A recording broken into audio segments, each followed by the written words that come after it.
When I made that quilt 40 years ago, Clara whispered, her fingers gently brushing over the fabric, I never imagined it would travel this far, connecting lives, healing hearts, bringing a family together. In a quiet Boston garden beneath the golden light of spring, 3 generations sat side by side, bound by love loss and the courage to begin again. A blind date, a forgotten quilt, a sister's final wish, and a chance to rewrite what it means to really live. This isn't just a love story.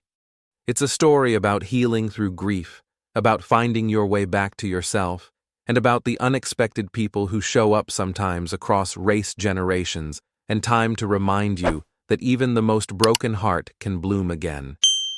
If this sounds like the kind of story your soul needs today, don't forget to like, share, and subscribe to Shining Stories. Now settle in, because this story might just change the way you see love. Before the story begins, feel free to share where you're watching from. If it moves you, let us know. Now take a breath. Let's begin. The mirror-like surface of the elevator doors reflected Caleb Moore's face back at him, a man of 36 dressed in a suit that fit too perfectly, like it was hiding something. He tugged once more at his tie, not because it was crooked, but because his nerves were. His eyes were tired, not from sleepless nights, but from years of keeping his distance. His apartment in Hartford had become a sanctuary of silence filled with spreadsheets, muted phone calls, and dreams that were quietly set aside. Just go, his best friend Miles had told him. It's New Year's Eve. Maybe what you need isn't another plan, but a little chaos. The elevator opened to a soft hum of laughter and glass clinking. The Marlowe, perched high above the city, shimmered in gold light. Crisp linen crystal glasses and candle-lit tables filled the room. Beyond the tall windows, the skyline shimmered like it was holding its breath for midnight. Caleb glanced at his watch. 11:15. Early. Of course. The host led him to a corner table overlooking the river. Your companion hasn't arrived yet, sir. May I bring you something to drink? A bourbon. Neat. The words left his mouth out of habit, not craving. He sat. Waited. Let his mind drift to what Miles had told him. Isla Jennings. 34. A sharp, steady force in a world that often asked too much. A lawyer who had just carved her name into the partner list of a major firm. She doesn't play games. Caleb Miles had said, she might be the one person who won't let you hide. The drink arrived. Caleb let the warmth fill him. Not to calm his nerves, but to remind himself he was still alive. He almost stood to leave. And then he saw her. She moved through the entrance, like she'd been meant to walk into that moment all along. Her dress was a deep forest green, hugging her like it knew her well. Her skin glowed under the chandelier light, and her natural curls were pulled back in a way that made every feature of her face quietly unforgettable. But it wasn't her beauty that caught him. It was the way she smiled at the host, kind and unhurried, like she saw people, not just places. Their eyes met. A flicker of recognition passed between them. Miles must have shown her his photo. Caleb rose, knocking the edge of the table slightly. She reached him, amusement dancing in her gaze. You must be Caleb, she said, voice low and full of warmth. And you must be Isla, he replied, pulling out her chair. I'm glad you came. As she settled in the scent of lavender, and something unfamiliar drifted across the table like summer remembered from a long way off. And in that moment, Caleb knew he wasn't early. He was exactly on time. As Isla settled into her chair, a soft trace of her perfume lingered in the air. Something faint and floral, like lavender brushing past a half-open window on a warm evening. Miles warned me you'd be early, she said, placing her napkin on her lap with practiced ease. I hope I haven't left you waiting long. Caleb smiled, steadying his voice. Not at all. I just got here. A small, harmless lie, but somehow it felt like kindness. The first few minutes passed in the usual rhythm of two strangers finding their footing, words chosen carefully, pauses filled with polite smiles. Then came the menus, and with them the beginning of something different. Isla ordered the duck confit. Caleb followed with the beef bourguignon. But it wasn't the food that changed the air between them, it was the way she spoke.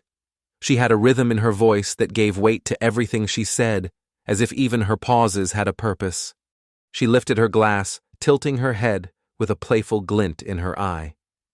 So tell me, Caleb, what possessed you to go on a blind date on New Year's Eve? Brave or slightly reckless? He let out a laugh, honest, surprised. Maybe both Miles can be annoyingly persuasive. That tracks, she said with a knowing grin. We went through law school together. He's been trying to pair me off with the right guy for months, and apparently, here you are. Her gaze was curious, not guarded. Caleb leaned in, drawn by her candor. And what's your early assessment? She considered for a beat, then smiled. The jury's still out, but I will say, I respect a man who doesn't take himself too seriously. Dinner arrived, and slowly their conversation found its stride. Caleb surprised himself with what he shared his childhood in the quiet edges of Connecticut, the dream he once had of writing fiction, the years that dulled it, replaced by balance sheets and long nights of calculated loneliness. Isla didn't just listen. She heard him. When she spoke of her own story, her voice didn't waver. She spoke of long conference tables, assumptions made before she opened her mouth, and how every closed door had only made her knock harder. They saw a woman and assumed I was an assistant. She said, her tone even. That's fine, I let their doubt fuel me. Caleb nodded, his chest tightening.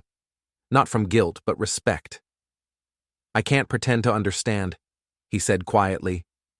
But I'm here and I'm listening. She met his eyes. Most people don't even do that. Outside, the sky cracked open with the first bursts of fireworks. Their reflections danced across the windows. Fleeting beautiful. Caleb blinked at his watch. They'd been talking for almost 2 hours. The restaurant, once quiet, now hummed with energy. Dessert, he asked. Not quite ready to let the night go. I thought you'd never ask. Isla's smile softened. We've still got time, and I want to know more, especially about that novel you almost wrote. As the plates were cleared, Caleb realized something that caught him off guard. He wasn't just enjoying himself. He was beginning to feel hope again. There was something about the way Isla spoke, hands moving with her words, eyes alive with memory as she recalled her very first legal case. Caleb listened quietly, amazed. It wasn't just the details that captivated him, but the way she breathed life into them. It had been years since he'd felt this, that quiet hum of wonder. The thought that maybe life still had surprises tucked away, waiting to be found. The waiter returned, placing a plate between them, a rich slice of chocolate soufflé, its center still warm. Outside, fireworks lit up the skyline in bursts of gold and silver dancing across the window panes. Isla's eyes reflected the light, and Caleb had to look away for a second, just to catch his breath. They'd been talking for hours, but time didn't feel like it was passing. It felt like it was unfolding. So Isla said, breaking a piece of the dessert with her spoon, you never told me what your novel was about. Caleb shifted slightly, caught off guard by how much the question stirred in him. It was about second chances. He said finally. A man who realizes that everything he thought he'd wasted time, love, dreams, was actually leading him to something that mattered. He looked down, embarrassed. I know. It sounds like a bad movie pitch. Isla set her spoon down gently. It sounds like truth, she said. And those are the hardest stories to tell. She paused. Why didn't you finish it? Fear. Caleb admitted I was 27 halfway through the manuscript when I got promoted. The path was clear security or uncertainty. I chose the steady road. He let out a quiet laugh, more self-aware than bitter. And now I wonder what I left behind. There was something about Isla that made honesty feel safe, even the pieces he usually kept buried. She nodded slowly. I almost quit law school during my first year. I felt invisible, out of place in every room. Then she smiled, small but steady. My grandmother reminded me I didn't walk in alone. She said, "When you feel like giving up, baby, just remember, you're standing on shoulders that never bent, never broke." The words landed with weight, with grace. "She sounds extraordinary," Caleb said. "She is. She still lives in the same house she raised my dad and his sisters in. She'd adore this place, by the way. Always said good food brings out the truth in people." Right on cue, the waiter reappeared to clear the plates. "Midnight's in 30 minutes. Champagne will be served on the terrace if you'd like to join." They looked at each other. "Shall we?"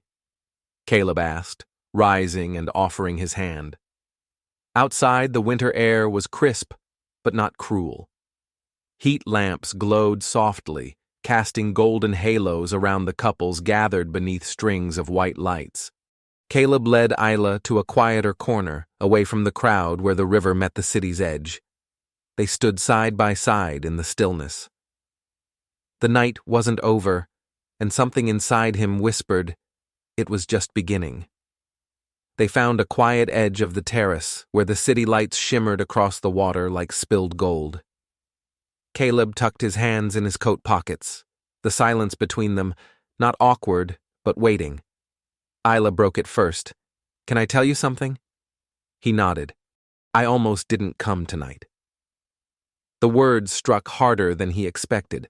Why, she turned to him, her eyes unguarded. "Because when Miles spoke about you, it wasn't casual.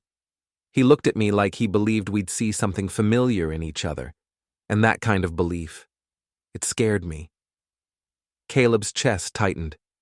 "He told you?" She nodded slowly. "That you lost someone." He looked away. The river moved dark and steady below. "My sister," he said quietly. "Emily. It's been 10 years. A car crash, out of nowhere." There was a pause. Then he felt Isla's hand warm and steady on the railing beside his. "Julian," she said, voice soft. "My husband. 8 years ago. A heart defect no one knew about. He was 34. The air between them changed, not heavier but deeper, as if something unseen had settled gently into the space they shared." Caleb turned toward her. "Is that why you're still standing? Why you glow like you do?" She gave a soft smile. "I didn't stand. I ran. Into work, people, purpose. Anything to keep from feeling the ache." She looked at him. "But I've learned running forward is still running." Before he could reply, waiters moved through the crowd offering flutes of champagne. Laughter swelled around them as the clock edged toward midnight. Isla took her glass, watching the lights. Julian used to say, "The biggest moments in life wear ordinary disguises. You never know when a random Tuesday changes everything."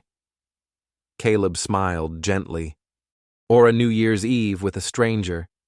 She laughed, and the sound warmed the night more than the heat lamps ever could. The countdown began. 60 seconds. Caleb turned to her, fully surprised by how right it felt to be that close. "Isla," he began. "I know we've just met, but I feel it too." She interrupted, her gaze unwavering. "This, whatever this is, it's different." 30 seconds. The city seemed to hush. "Maybe," he said, choosing his words slowly, "some stories are worth continuing even if they start late." 20. She stepped closer, her fingers brushing his arm. "Maybe some beginnings are worth the risk." 10. The crowd stirred, breathless. 5, 4, 3, 2, 1. The sky erupted, and in the burst of color and noise, Caleb and Isla leaned in no hesitation, no second guessing. Their kiss wasn't the start of something. It was the moment they realized it already had. "Happy New Year, Caleb," she whispered, breathless, her smile trembling with something like wonder. He tucked her hand into his. "Happy New Year, Isla." "Happy New Year." Caleb whispered, his voice low against the hum of celebration. "Happy New Year." Isla replied, fingers wrapping around his without hesitation. Above them, the sky bloomed with color, bursts of crimson and gold, lighting up the city. But Caleb didn't look up. He only saw her. Her face, her stillness in the chaos, her eyes holding something he thought he'd forgotten possibility. They lingered there, tucked into their own quiet corner of the world, talking, laughing, discovering that the space between them was not empty, but waiting like pages in a book yet to be written. This wasn't just a successful night or a lovely coincidence. This was the beginning of something real. The first day of the year arrived crisp and clear. Morning sunlight stretched across Caleb's kitchen floor, untouched coffee cooling beside him. In his hand was the business card Isla had given him. Her number scrawled on the back in soft, sweeping script. "When you're ready to continue our story." His phone buzzed for the third time that morning. It was Miles. Caleb finally picked up, unable to hide the smile in his voice. "You're up early, and you've been dodging me. Come on, how'd it go?" Caleb leaned against the counter, letting the memories of last night wash over him. It was unexpected, amazing, or unexpected disaster. Amazing, a pause. "Then she's something else, Miles. Don't you? But this?" Caleb let out a breath, pacing now. "I told her about Emily." The silence on the other end was immediate. "You haven't told anyone new about her in what years I know. And Isla, she told me about her husband, Julian. He passed 8 years ago." He stopped, unsure. "I'm wondering if it's too much starting something when we're still carrying so much." Miles's voice shifted lower, steadier. "I didn't suggest this randomly, Caleb. She gets it. Not just the loss, the living after. That's something you're still figuring out." Before Caleb could answer, his phone buzzed again. It was Isla. "She just texted me." "Then hang up and call her back, you idiot. And Caleb, don't hide from this." "Not again." The line went dead. Caleb stared at Isla's message. "Can't stop thinking about our conversation. Lunch today. I know a great Ethiopian place in Cambridge." His first instinct was to retreat, to fall back into the rhythm of safety, of solitude. But her words from last night came back to him. Running forward is still running. He typed back, "I'd love to send me the address." 3 hours later, Caleb stepped into the low-lit warmth of Lalabella kitchen, the smell of spice and memory wrapping around him like a familiar scarf. She was already there, waiting at a corner table. The glow from the window caught the edge of her smile, and just like that, all his hesitation felt irrelevant. She wore jeans and a soft white sweater, no pretense, no performance, just Isla. And when she looked up and saw him, her smile said everything he needed to know. "I wasn't sure you'd come," Isla admitted, as Caleb slid into the seat across from her. Her tone was light, but there was something beneath it, something vulnerable. The daylight has a way of making midnight feel like a dream. Caleb nodded, offering a rueful smile. "I nearly talked myself out of it," he said. "Old instincts, hard to unlearn." "Tell me about them," she said, leaning in just slightly. What does Caleb Moore do when he's not sharing midnight confessions with strangers? Their server arrived and Isla took the lead, ordering with quiet confidence. As the waiter stepped away, Caleb spoke his life spilling out in steady beats. 12 years at the same consulting firm, Sunday dinners at Miles's house. His morning runs along the same stretch of river, always at the same time. Like clockwork, sounds predictable.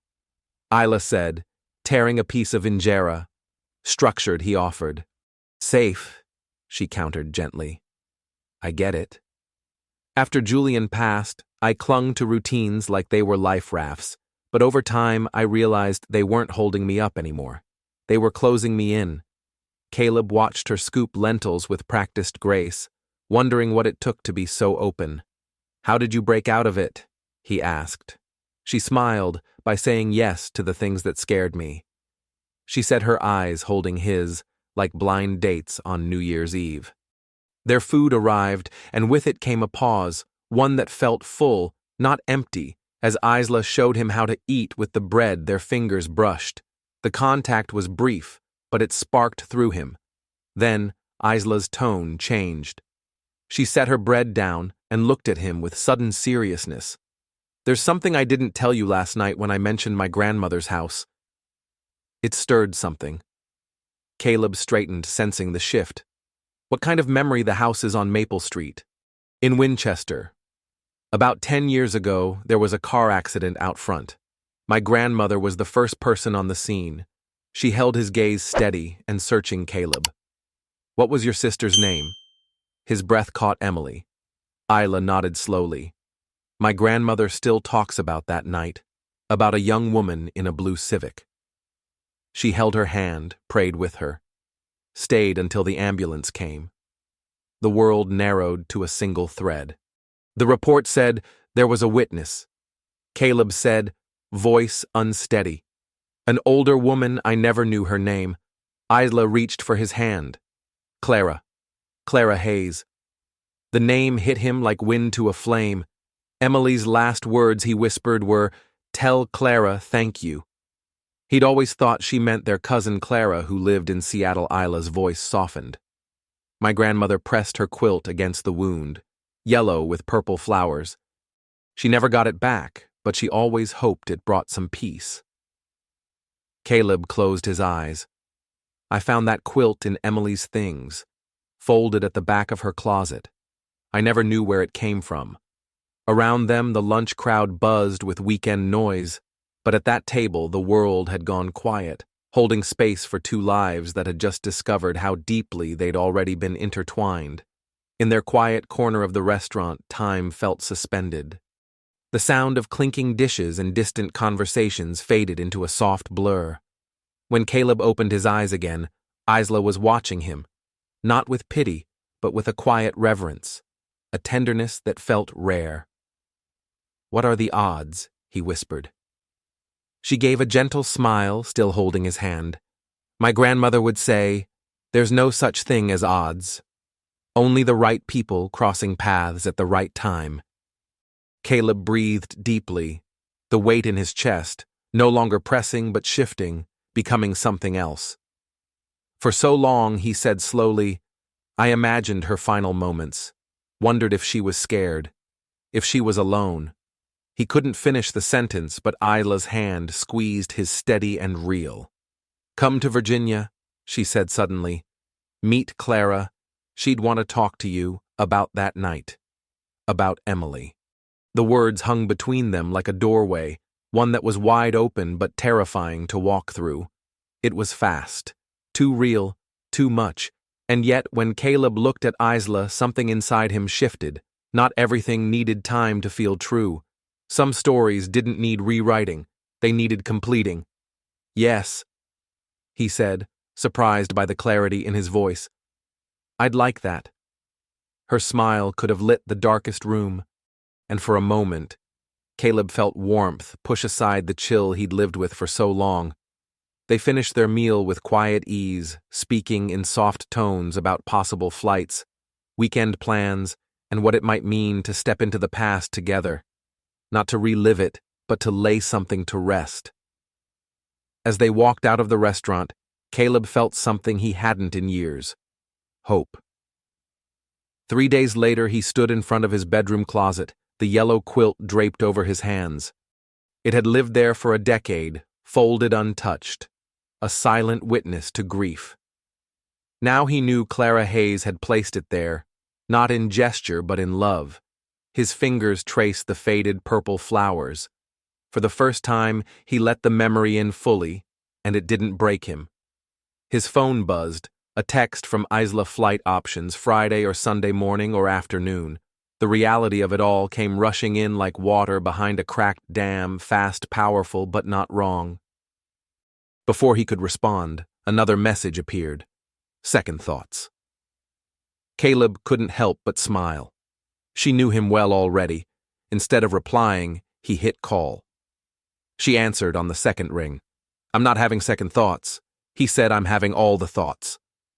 At once, Isla laughed, a warm, musical sound that settled something inside him. "Then let's talk about them over dinner." She said, "I'll be done at the office in an hour. You still work downtown, right?" I do.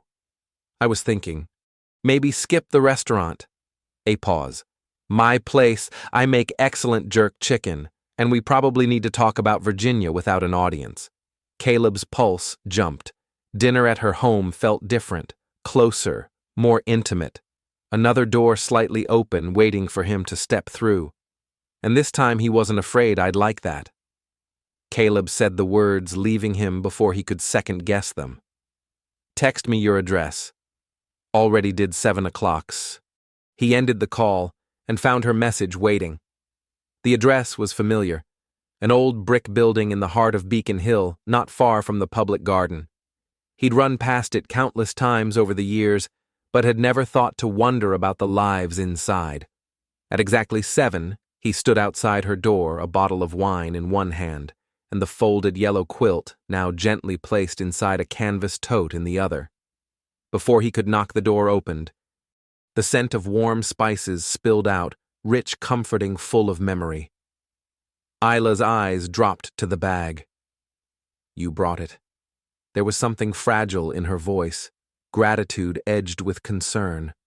I thought maybe it was time.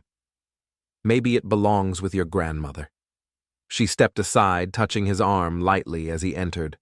Let's talk about it over dinner. Her apartment was like her elegant, grounded, quietly bold. Tribal masks and woven tapestries shared shelves with thick legal texts and framed black and white photographs. Large windows offered a view of the city lights blinking awake. Wine openers in the drawer by the fridge, she called from the kitchen. Make yourself useful. The ease of it all surprised him. How natural it felt to move around her space, open cabinets, find glasses. As she checked the oven, he poured wine beside her. They moved in step, speaking only when needed about flavors, heat settings, glass shapes. The silence between them wasn't empty. It was homelike. When they finally sat down, the quilt rested quietly on a nearby chair like a guest at the table. Isla looked at him, her voice low but clear. You're worried about meeting her, Clara. Caleb nodded, swirling the wine in his glass. I don't want to bring her pain. Stir up what she's tried to lay to rest. Isla put her fork down. She prays for your family. Every morning she keeps that newspaper photo of Emily in her Bible. She hasn't buried those memories. She holds them. Her words struck something deep in him. I didn't know. He said softly. All this time I thought, no one else remembered. That's who she is. Isla said. She believes in holding space for both grief and grace. She reached for his hand, but we can wait. If you're not ready. Caleb met her eyes, heart steady. No, I want this. For Emily. For Clara. For me, a pause. And for us. The word hung in the quiet, trembling with promise. Isla's smile was full of light. Then tell me about her. So he did. Over jerked chicken and a second glass of wine. Caleb began to share stories no one else had heard in years. About Emily's laugh that could fill a room. Her impossible dream of becoming a marine biologist. Her off-key voice that never stopped singing in the car. Isla listened without interruption, without glancing away. She didn't just hear the stories, she welcomed the person in them. And for the first time in a very long time, Caleb felt what it meant to remember and not feel alone. The evening unfolded slowly, like the last page of a cherished novel. They had moved to the couch, the soft light from the city casting golden lines across the room. The yellow quilt now lay gently over their legs, no longer just a keepsake, but a quiet thread linking memory to presence. Isla noticed Caleb had grown quiet. What's going on in there? She asked, her voice warm against the hush. Caleb took a breath, his eyes fixed on the glowing skyline. I'm thinking about how strange life is.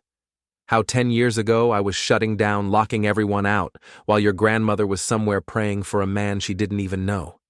And you were learning how to breathe through your own grief, while I was still pretending mine didn't exist. Isla leaned closer, resting her head lightly on his shoulder. My mother used to say that healing doesn't happen in straight lines, it spirals. Sometimes it takes you right back to the pain, just so you can finally clean it out the right way. Do you think that's what this is? Caleb asked. Healing. She was quiet for a beat. I think it's whatever we choose to make of it, but yes, with you, something feels mended, something I didn't realize was still broken. Caleb turned toward her, taken by the raw honesty in her words. And then, without needing to decide, he leaned in. Their kiss was soft, more question than declaration, but her answer was clear in the way her hand found his cheek, holding him like something precious. When they parted, her eyes shimmered. We should probably book those flights, she whispered, lips still brushing his. Caleb chuckled, the sound light, uncertain, and full of something that felt like hope. Morning flight, he said. I want as much time as we can get. She reached for her laptop, but he stopped her with a hand. Wait, just stay like this for one more moment. I want to remember exactly what this feels like. She settled into him again, and together they sat beneath the glow of a city, alive with stories, some ending, some beginning. That night ended with quiet plans and softer goodbyes. Both of them knew Virginia would change everything. Friday morning arrived in mist and gray. The airport buzzed with travelers, but Caleb barely noticed. The yellow quilt was packed carefully into his carry-on, its weight somehow lighter. Now Isla was already at the gate. 2 coffees in hand. Black, no sugar, she said with a smile. You seem like that kind of guy. Caleb laughed, accepting the cup. You're starting to know me too well. It's getting dangerous. Their fingers touched during the handoff, and the familiar spark traveled through him. As they found seats near a window overlooking the runway, Isla's tone shifted. There's something we should talk about before we land. A flicker of unease moved through Caleb. Okay, what is it? She took a breath, steadying herself. My family, they're not just excited. I'm coming home. They're excited. You're coming. Clara told them everything, about you, about Emily, about the quilt, and they see it as something bigger, almost sacred. Caleb swallowed, unsure of what to say. The weight of expectations pressed in, but so did the weight of meaning. And somehow both felt real. It's not just the pressure on us. I'm thinking about, Isla said quietly. It's the pressure this might put on you. Caleb turned to her, eyebrows raised. My family loves big loudly. All in. They're going to welcome you like you've belonged for years, and if that's overwhelming, I understand. Before she could say more, he reached for her hand. The gesture surprised them both. I've spent 10 years keeping people at a distance, Caleb said. Maybe it's time I stopped. Her smile, slow and radiant, felt like light breaking through a cloud-heavy morning. Before either could say more, the boarding call echoed through the terminal. The flight passed in gentle conversation and shared silences, the kind that didn't need filling. Caleb watched Isla as she read through a legal brief, the soft concentration in her features grounding him in a way he hadn't expected. This traveling beside her felt right. Real. As the plane descended into Dulles, Isla's fingers wrapped around his, ready. Caleb breathed out slowly. No, but I want to be. They rented a car and headed west. Isla drove the road familiar beneath her hands. As the city faded behind them, Virginia's landscape stretched out in quiet majesty. Bare trees, open fields, and low hills sleeping under a pewter sky. Tell me about the house, Caleb said. The one on Maple Street. The one where it happened. Isla nodded, her voice soft.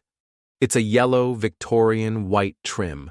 My grandfather bought it in the 60s, back when banks had only just started approving mortgages for black families in that part of town. After he passed, my grandmother never left. She says the house has a reason for being. Caleb pictured it in his mind. Yellow walls, windows that held generations of light and loss.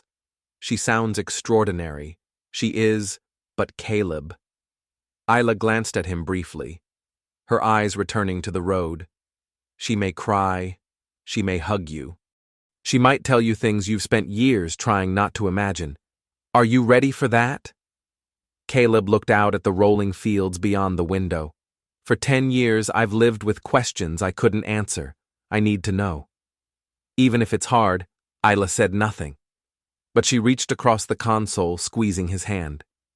He held on. They drove the rest of the way in silence. Eventually, they exited the highway and turned down smaller, quieter streets. Winchester unfolded before them, colonial charm mixed with modern life. Red brick sidewalks met coffee shops, historic homes faced bright storefronts.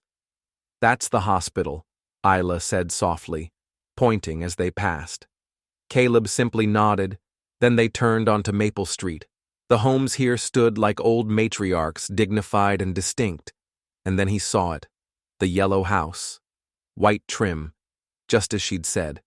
They pulled into the driveway, and there, waiting on the porch, stood a woman wrapped in deep purple. Her silver hair crowned with dignity, her posture upright and unwavering. Even from a distance, Caleb felt her presence.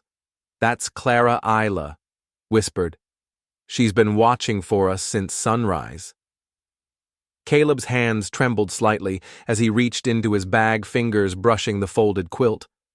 At the top of the porch steps stood Clara, regal poised, the morning light catching the purple in her head wrap.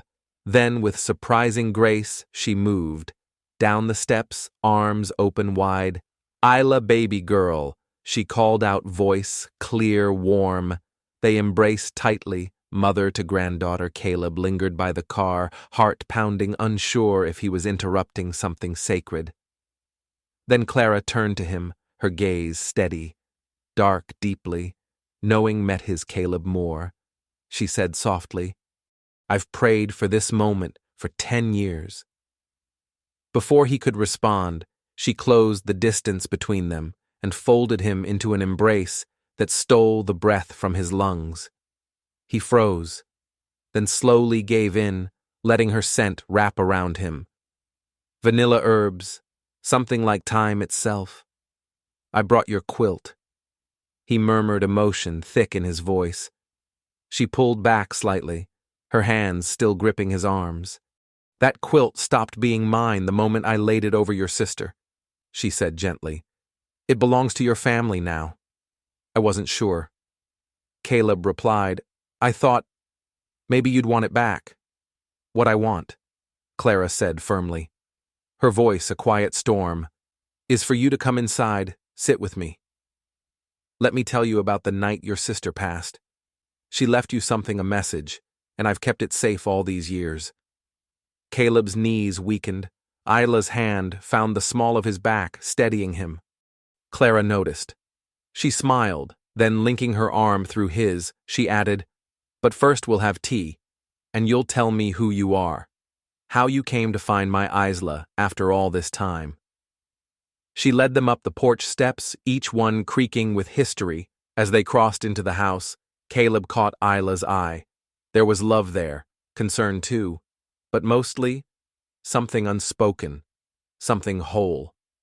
In that instant, Caleb understood. He hadn't come just to learn what had happened to Emily. He had come to remember how to live. The yellow Victorian wrapped around them like a familiar story, warm, worn, quietly. Miraculous. The scent of baked bread wafted through the hall. Clara ushered them into the living room, where sun spilled across old armchairs and shelves of books and framed memories.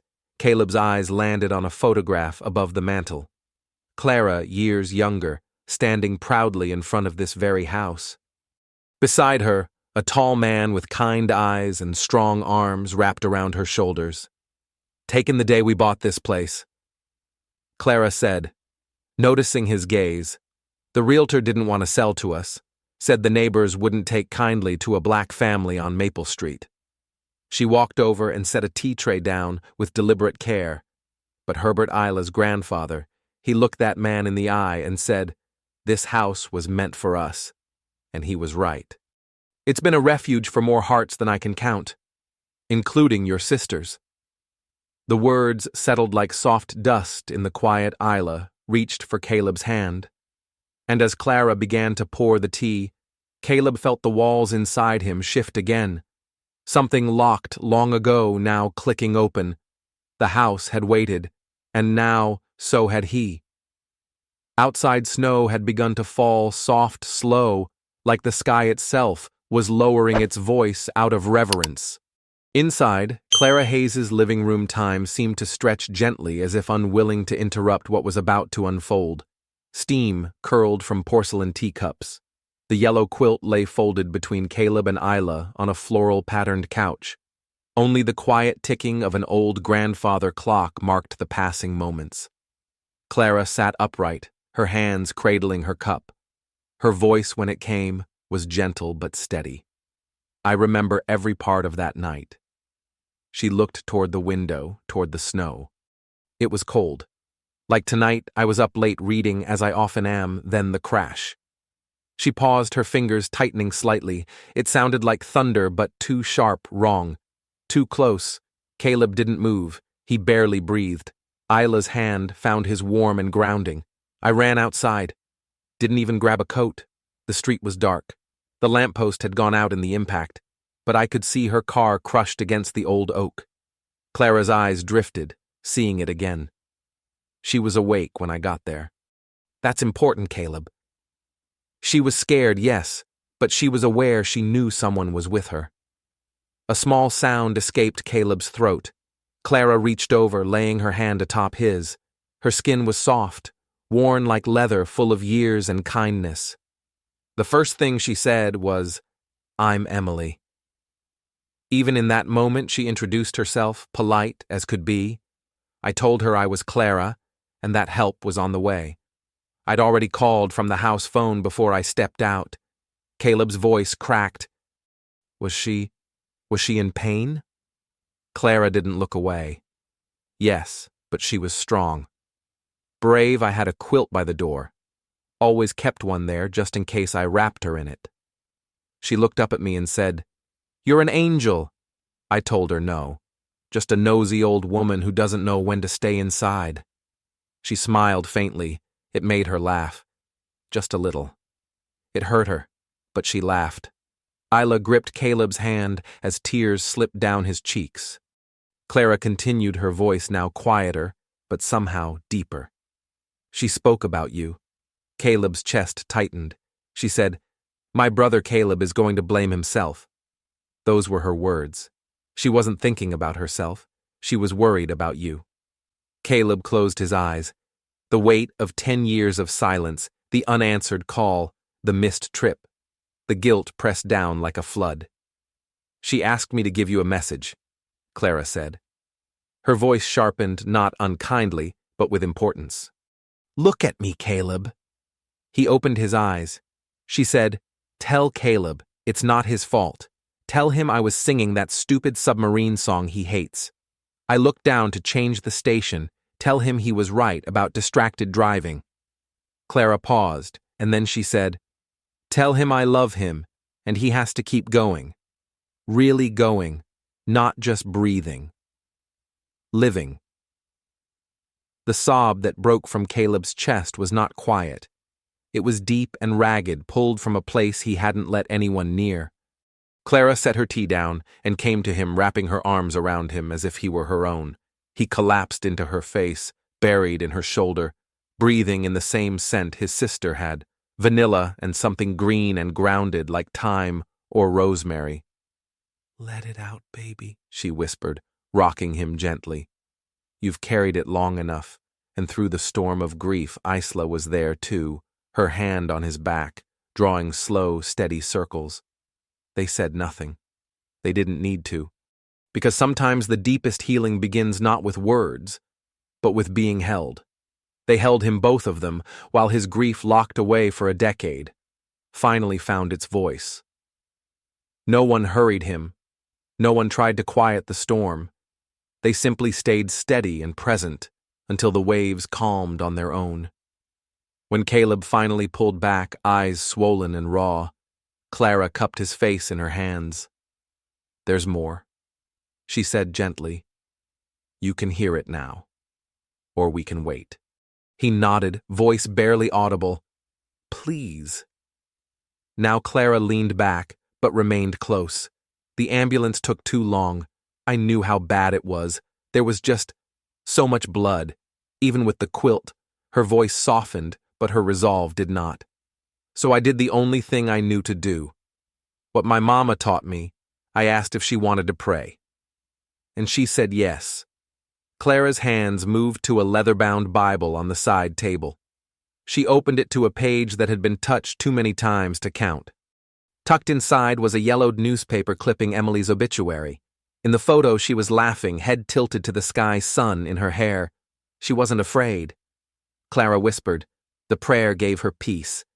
She held my hand, smiled, and said, Clara, I can see the light. It's warm. Those were her last words. Clara placed her hand gently over Caleb's. She was still holding on when she left, smiling. Not afraid. Not alone. Caleb's tears returned fresh, quiet, and full of something softer than sorrow, but the paramedics said he started voice shaking. They said she was alone. Clara's expression grew fierce. No, I was there. Until they pulled me away, I fought them. I didn't want her to feel abandoned, but by then she had already gone, gently, carried by love and prayer. A sound escaped Isla, and Caleb turned to see her silently weeping. He pulled her close, holding her with one arm while the other still gripped Clara's hand. Clara's voice shifted wiser now. Weathered by time, I've lived a long life, seen many pass, some gently, some not. But your sister's, her passing felt holy, like I was meant to be there. She reached for the yellow quilt fingers brushing its edge. When they took her, I forgot all about it. Didn't even realize until days later. Thought it was gone forever. But here it is. Back again. She looked at Caleb, and look at you. My granddaughter brought you here full circle. Caleb sat still, absorbing the gravity of it all. How he asked, voice hushed. How do you witness something like that? And still go on. Clara met his gaze with quiet strength. The same way I went on after losing Herbert. After every goodbye that felt too soon. By believing love doesn't die. By trusting that even a brief connection can change a life. She glanced between Caleb and Isla, hands intertwined, presence entwined. Your sister touched my life. Caleb. She made me believe even more in divine timing. In sacred threads, some people call it coincidence, she smiled softly, but I know better. Some stories are written in stars. The grandfather clock in the corner chimed gently, announcing the hour. Outside, snow blanketed Maple Street, erasing lines and softening every edge. Caleb turned toward the window, his eyes drawn to the spot Isla had once mentioned. The oak tree was gone now, in its place a garden and a bench.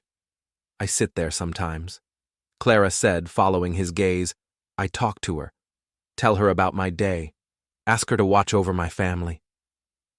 She looked at Caleb and smiled, and for the first time in years, he smiled back, tired, tearful, and somehow lighter. Lately, I've been telling her about you too, Clara said softly, asking her to guide your hearts toward healing. Caleb turned to Isla, then really looked at her. Her eyes were red from tears, but behind them was something that stole the air from his lungs, strength, yes, but also unshakable love. In that moment he saw them through Clara's eyes, not as coincidence, but as calling. Not a romance born from chance, but a connection written in places deeper than memory. Would you like to see the garden?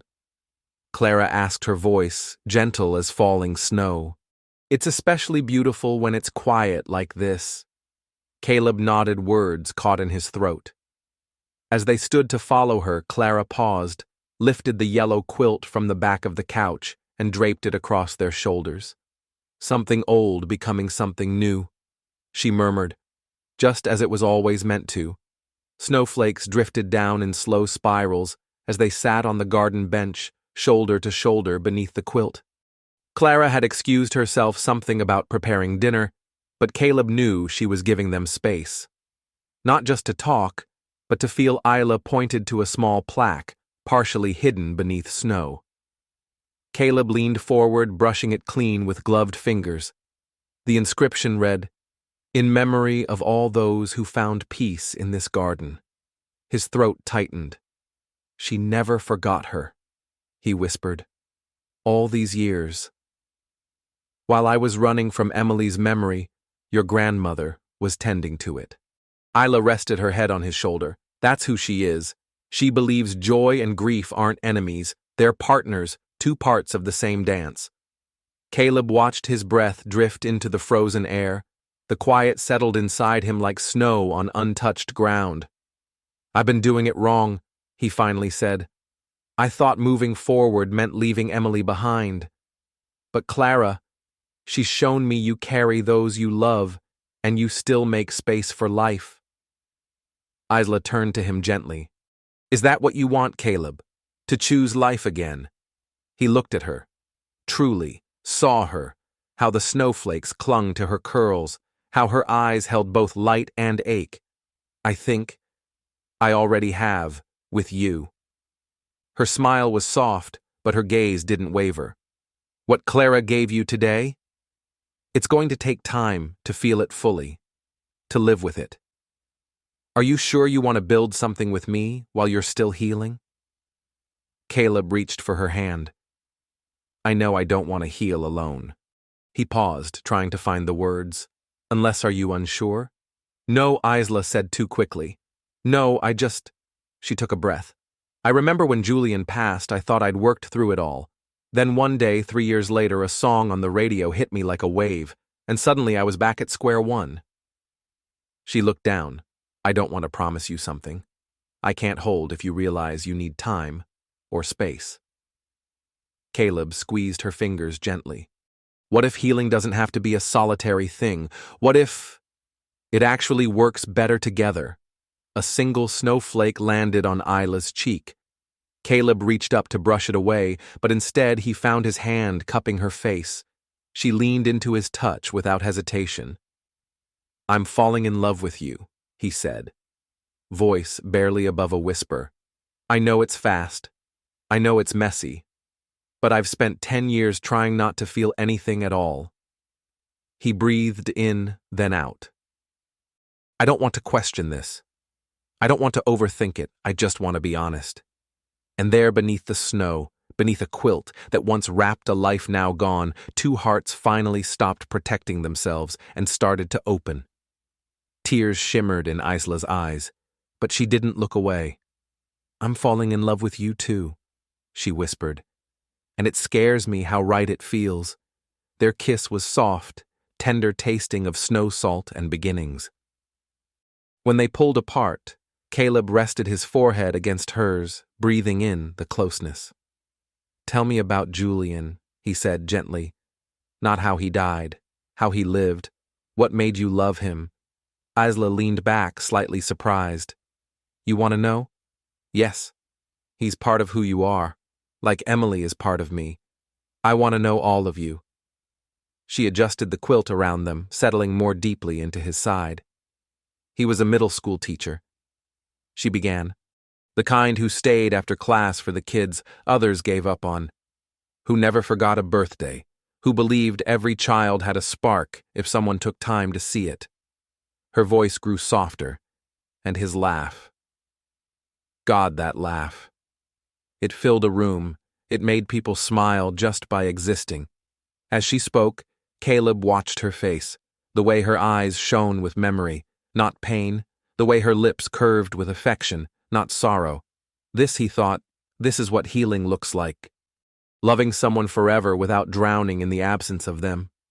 "He sounds like a beautiful soul," Caleb said. "Thank you for asking," Isla replied. "Most men.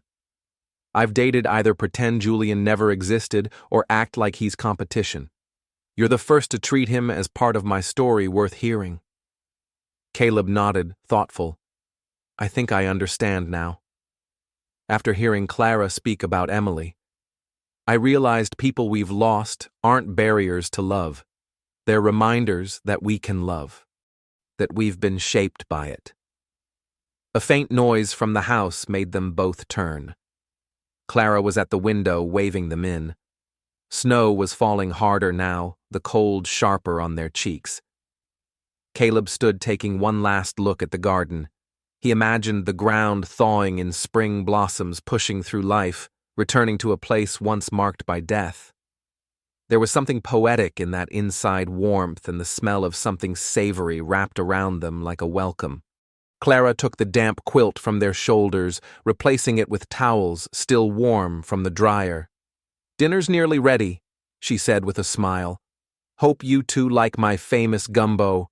Clara's gumbo is legend in 3 counties. Isla laughed, toweling her curls. "She only makes it on meaningful days." Clara glanced between them with a knowing look. "Love blooming in my garden on a snow-covered afternoon, that qualifies." Caleb felt heat rise to his cheeks, but this time, not from shame. It was something else. He felt seen, truly seen. Not just his grief, but his capacity for joy. "Isla." Clara called from the kitchen, "Come help me with the cornbread." Then to Caleb with affection in her voice, "Sweetheart, there's a photo album on the shelf. I think you should take a look." Isla winked at him as she disappeared into the kitchen. Caleb crossed to the bookshelf, pulling down a newer album with a handwritten label, garden visitors inside photo after photo. People sitting on the memorial bench. Some laughing, some weeping, but all of them healing. The final page of the album held a handwritten note in Clara's familiar script. "Every soul who finds their way to this garden brings with them a story of love and loss. Each one leaves behind a piece of their heart and takes with them a piece of healing." Caleb traced the words with his fingertips, and just like that, he understood. He hadn't come here only to learn how Emily's life ended. He had come to learn how to carry her memory forward into something new, into something that impossibly and beautifully now included Clara's wisdom and Isla's love. From the kitchen came the soft hum of laughter. 2 women, 2 generations whose voices blended like a song that had always been playing just beyond his hearing. Outside, snow continued to drift over Maple Street, blanketing the world in white. As if nature too believed that beginnings don't erase what came before, they honor it. Sunday morning arrived sooner than he wanted. In the quiet of Clara's guest room, Caleb lay awake beneath a handmade quilt, watching early light dance across the window. Beyond the glass, the garden bench still shimmered with frost. Yesterday had been a tapestry of stories. Clara had shared her life in Winchester, Isla, her childhood memories of this yellow house. And Caleb finally had told them about the Emily he'd known, the sister who taught him how to laugh with his whole body, who sang terribly in the car, who once dreamed of swimming with whales. Each story had stitched them closer. A soft knock pulled him from his thoughts. "Come in." He expected Clara, maybe with tea. Instead, Isla stepped inside, dressed in jeans and a soft white sweater, her curls still damp from the shower. "Morning," she said, her voice hushed. She sat on the edge of the bed. "Sleep, okay?" "Better than I have in years," Caleb replied, honestly, sitting up. "Though I'm not ready to leave me, neither." Her fingers found his atop the covers. "But I've been thinking about us. About what happens when we go back to Boston." He finished. She nodded slowly. "Everything will be different. We won't have this house or the quiet or Clara's presence, reminding us to breathe. There'll be work. Life deadlines." She looked down, thoughtful. "And I need to know, are you ready for that? For real life.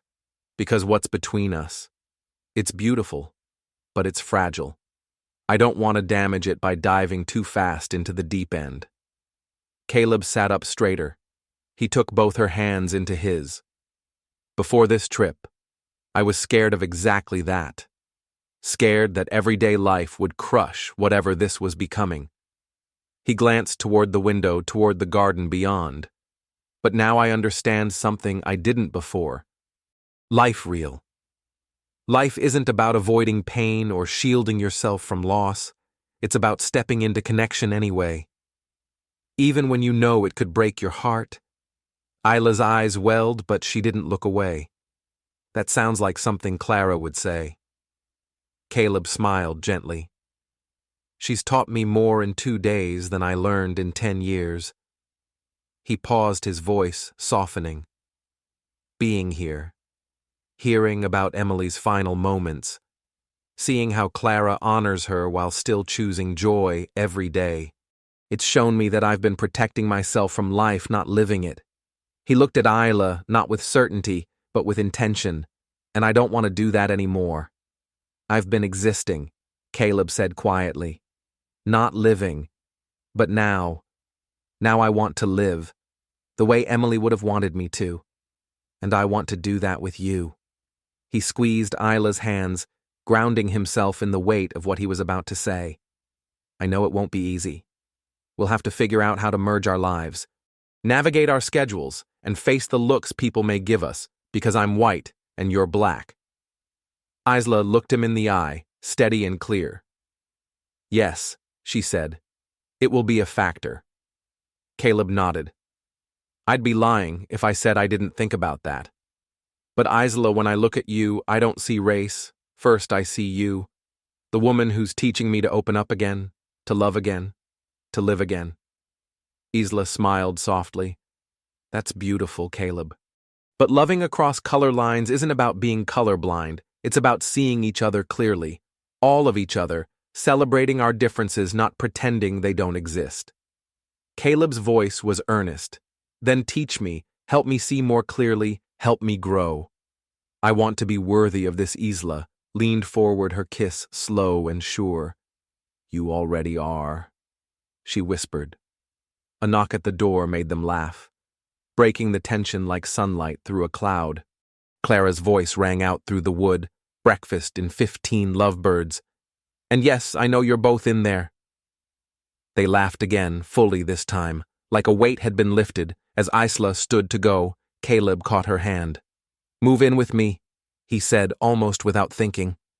She turned, eyebrows lifted. What? Or I'll move in with you. Or maybe we find a new place together. I don't want to do this halfway anymore. Isla sat back down slowly. That's a big step, I know. And if it's too soon, I get it. But I've played it safe for 10 years. And for once, this doesn't feel scary. It feels right. She tilted her head, considering. My lease is up in 2 months. Caleb blinked. Mine too. March. A spark flickered in her eyes. So what if we use these 2 months, really get to know each other in Boston, date properly, learn each other's quirks? And if it still feels this right in March, Caleb said, catching on, we find a place together. Together, Isla echoed. Then she added with a grin. But I have one condition. Anything. We come back here. Often Clara would never forgive us otherwise. That was already the plan. Caleb smiled. Your grandmother, she's family now. Isla's voice softened. Not just her, Caleb. You're not alone anymore. Their second kiss was short-lived, interrupted once more by Clara's voice. Don't make me come up there, you two. These biscuits won't eat themselves. They came down hand in hand, and Clara was already at the stove, humming the kitchen warm with the scent of butter and spice. The table was set for 3, a fresh bouquet of winter flowers at the center. Sit, sit. Clara beckoned, placing a heaping plate of biscuits on the table. We need to talk about your drive back and when I'll be seeing you two again. She paused, eyeing their joined hands and smiling faces, though something tells me I won't have to wait long. Over breakfast, they spoke of practical things, flight times, weather forecasts, the best route back to the city. But beneath the logistics flowed something else, a quiet joy, the pulse of something new, something real. Caleb caught Isla's gaze across the breakfast table. He didn't have to say anything. His feelings were mirrored in hers, gentle, sure, and quietly electric. They were standing at the edge of something extraordinary. As they packed up to leave, Clara gently pulled Caleb aside while Isla loaded the car. "You remember what Emily's last words were?" she asked softly. "To keep living." Caleb replied, "To really live." Clara nodded, her gaze sharpened with something fierce and maternal. "Then look at my granddaughter. Really look. That's what living looks like. That's what love looks like when it's not afraid of complexity or growth. I see her," Caleb said quietly. "All of her." Clara smiled, warm and proud. "Good. Then go build something worth remembering." She patted his cheek, then added with a teasing glint in her eye, "And when you two do move in together, don't forget, I expect to help decorate." Caleb chuckled. "We'll need someone to tell us where to hang the quilt." "Oh no, baby," Clara grinned. "That quilt has one more journey before it finds its forever home. But we'll talk about that next time." Before Caleb could ask what she meant, Isla's voice called from outside. "Ready." As they drove away, Caleb glanced back through the rearview mirror. Clara stood on the porch waving. She didn't stop until they turned the corner. "Ready to go home?" Isla asked, her hand sliding into his. Caleb looked at her, this woman who had cracked his world open, and smiled. "Ready?" he said. "For everything." Their first week back in Boston felt like surfacing from a dream, but the dream hadn't ended. It had simply become real. They settled into a rhythm, early coffee dates before work, lunch breaks filled with apartment listings, evening walks along the river where their story had first begun. One especially cold Tuesday night, Caleb sat at his desk staring at a blank document. The cursor blinked, steady and expectant. It had been 10 years since he'd last written a word of fiction. His phone buzzed. Found a new place on Marlborough Street. 3 bedrooms, garden level. "Want to check it out tomorrow." It was from Isla.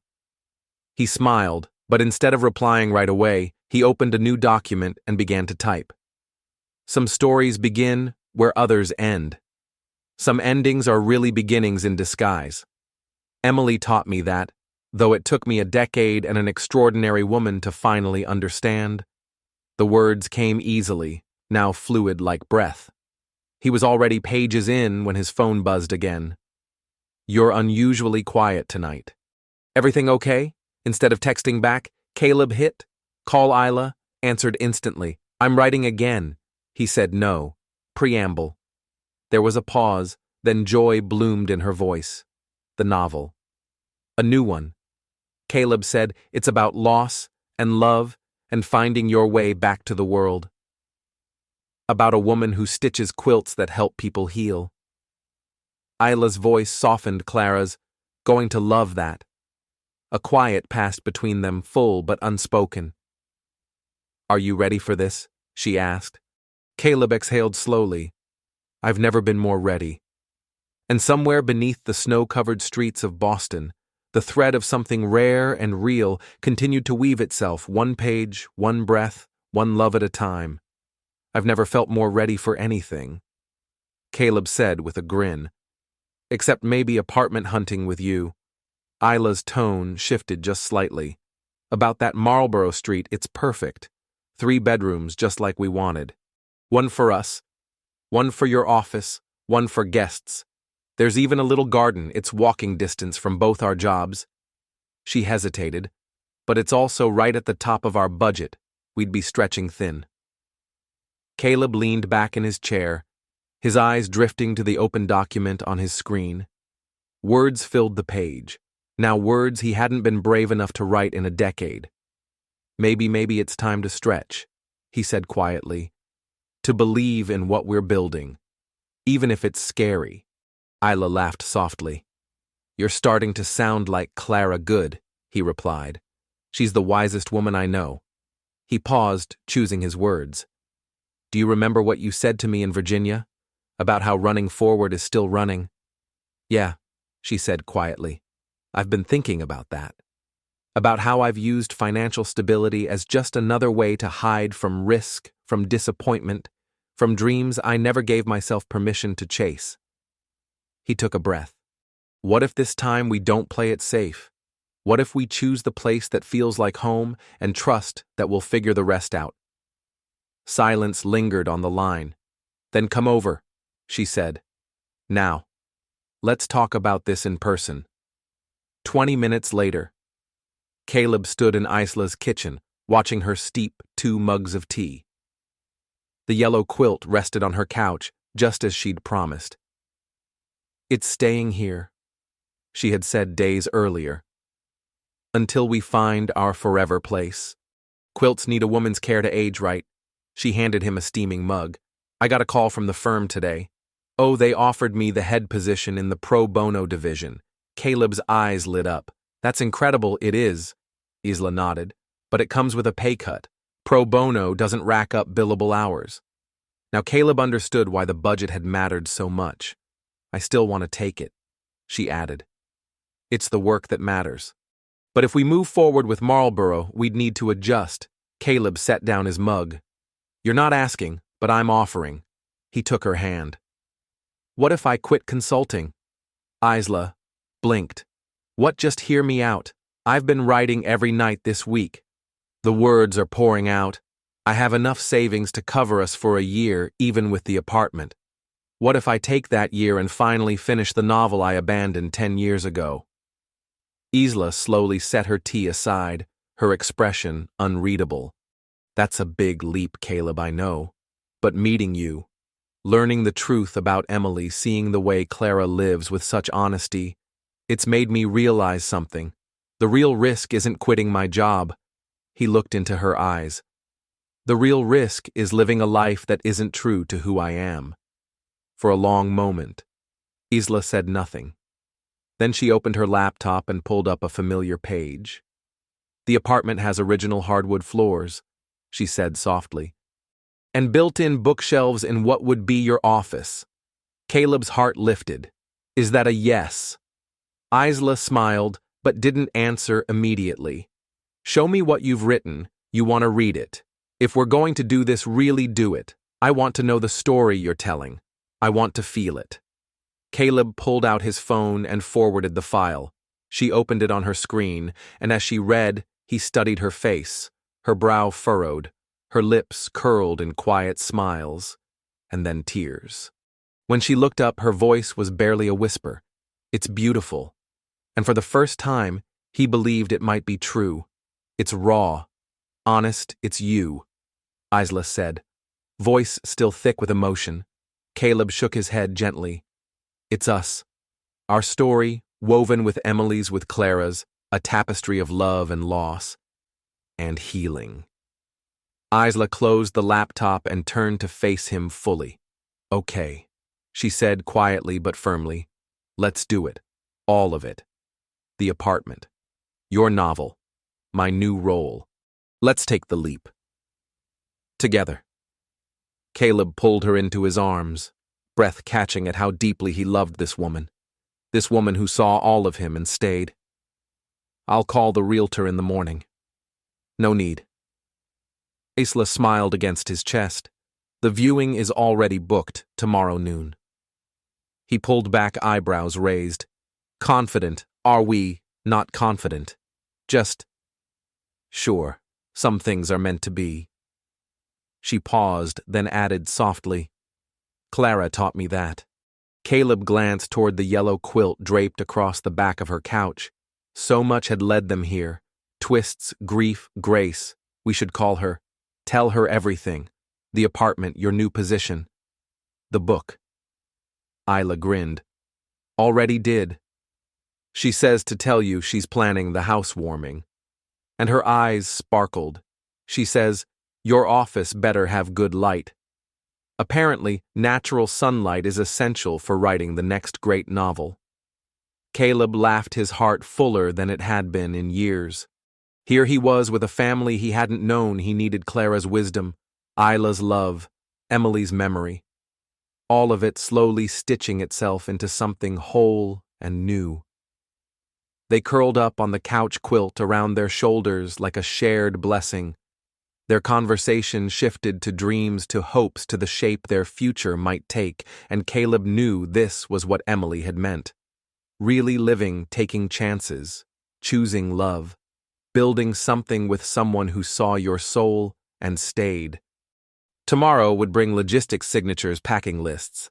But tonight was for dreaming, for trusting that some stories are worth every risk it takes to write them. Spring came to Boston like a quiet celebration. Commonwealth Avenue bloomed in soft pinks and snowy whites, petals spinning in the breeze like nature's confetti. In the garden-level apartment on Marlborough Street, sunlight streamed through the bay windows. Caleb sat at his desk, the final lines of his manuscript glowing on the screen. The yellow quilt now hung on the bedroom wall, its fabric a silent witness, its threads binding not just past and present, but promise. Some stories end where they begin, with a glance across a crowded room, with a sister's wish, with a grandmother's prayer, with love, finally, fully chosen. Caleb leaned back, letting the feeling of completion wash over him. He could feel them all guiding him. Emily, Clara. Isla, like they had placed his hands on the keyboard and whispered the truth. His heart already knew. From the other room, the front door clicked open. Caleb Isla's voice called, "You ready?" Today was moving day, but not for them, for Clara. After months of planning, she had decided to sell the yellow Victorian and move to Boston. The garden, once a place of goodbye, would now become a public memorial maintained by a local foundation. Its legacy would live on, offering healing to strangers just as it had done for them. Caleb stood smiling. This was not an ending.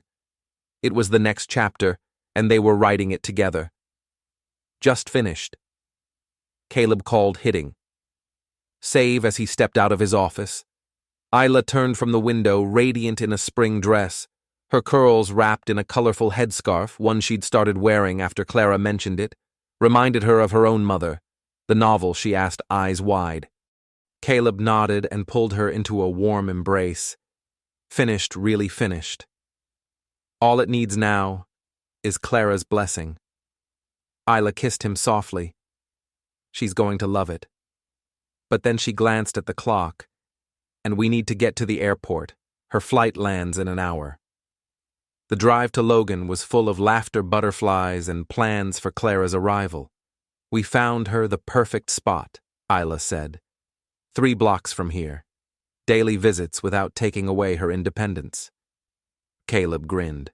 Daniel called this morning, Isla added as they parked. He's still taking full credit for all of this. Well, to be fair, Caleb chuckled. He did nudge us into that New Year's Eve blind date. True. But I doubt even he saw this coming. They made their way to the arrivals hall. Clara's flight had already landed. When she appeared through the crowd, she looked just as she had on that first day in Winchester, draped in a flowing purple dress, silver hair wrapped elegantly, eyes sparkling with mischief and wisdom. My children, she beamed, pulling them both into a warm, all-encompassing hug, ready for the next chapter. The ride to Clara's new home overflowed with excitement. Most of her belongings had already arrived. Her apartment was fully furnished, simply awaiting her presence to make it truly hers. But before we go there, Clara said from the back seat, her voice gentle, I'd like to make a stop. Caleb met her gaze in the rearview mirror. The garden. Our garden. Clara corrected with a soft smile. There's something I need to show you.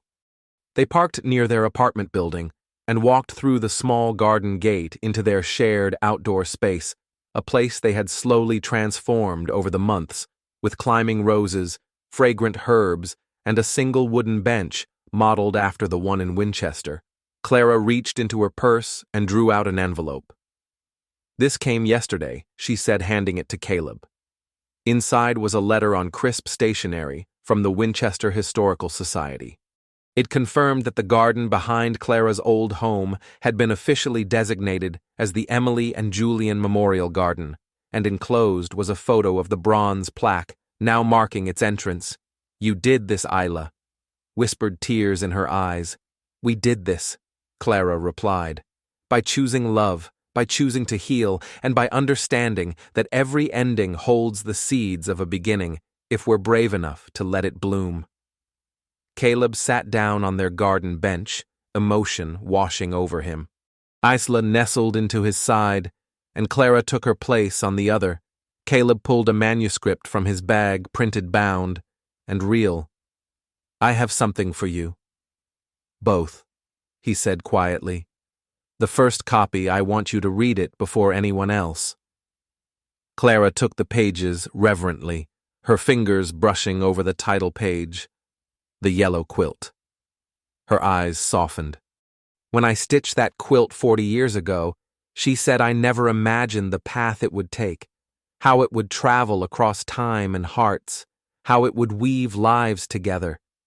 Just like this garden," Isla added, glancing around at their little haven, sunlight warming every corner. "A piece of Winchester," she whispered, "planted right here in Boston." And in that moment, the past and present sat quietly beside each other, hands clasped, stitched forever into something sacred. "It's not just a piece of Winchester," Caleb said, gazing around their Boston garden. Clara shook her head with a knowing smile. "It's more than that. It's a place for new memories." She reached into her purse again, pulling out a small box. "Speaking of which, I have something for you." Inside was a key attached to a handmade quilted keychain, soft to the touch, lovingly crafted. "It's to my apartment," Clara explained. "For when the baby comes," Caleb and Isla froze. "Clara," Isla began cautiously, "we haven't told anyone yet. How did you—" Clara chuckled, eyes twinkling. "Please, child, I knew the moment you switched from coffee to peppermint tea last week. A grandmother always knows." Caleb instinctively pulled Isla closer, his hand resting gently on the small swell of her belly. It had only been 2 days since they saw the lines on the test. They had planned to wait until Clara had settled before sharing the news. Clara laid her hand over theirs, her voice tender. Emily would be so happy. A new life, a new chapter.